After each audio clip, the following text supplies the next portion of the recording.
Hamilton aurait-il décidé d'arrêter la F1? Button s'interroge. Le duel avec un Russell pourrait laisser des traces. Alors, j'aimerais bien savoir d'où il sort ça, Button d'ailleurs.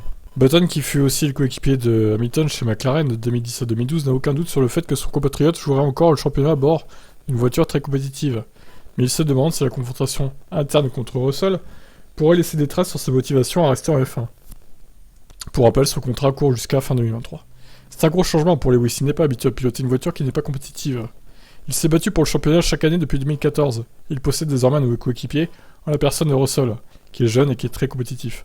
C'est dû au fait que George possède une voiture bien meilleure que celle qu'il avait chez Williams. Ça lui a donné de la confiance pour attaquer davantage. Lewis, quant à lui, n'est probablement pas en confiance dans cette voiture, et il le faut si vous voulez en extraire le maximum. Et lorsque vous avez connu quelques mauvaises courses, ça vous affecte sur le plan mental. C'est un sport qui demande beaucoup de cette force mentale.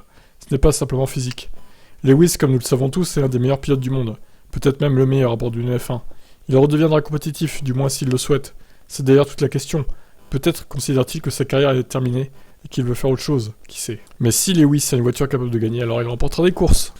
Je suis pas trop d'accord avec lui, parce qu'il a déjà dit à Hamilton qu'il sera encore là l'année prochaine, qu'il était toujours motivé, etc. Alors à moins qu'il mente, mais bon, je préfère croire Hamilton sur ce qu'il pense réellement que des théories de Jenson Button, qui n'est pas dans sa tête pour le coup. Justement, on va dire que cette année 2022 lui donne un nouveau challenge à Hamilton. Il doit se battre avec une voiture qui n'est pas à son goût, qui n'est pas adaptée à son style, et il a un coéquipier qui est plus fort que Bottas ne l'était, donc double challenge finalement pour Lewis. De quoi redonner de la motivation supplémentaire. Je pense pas qu'il arrête fin 2022, ça m'étonnerait. S'il y en a un qui doit arrêter, je pense que c'est plutôt Vettel. Bon, je vous laisse réagir, vous en pensez quoi vous? Ciao.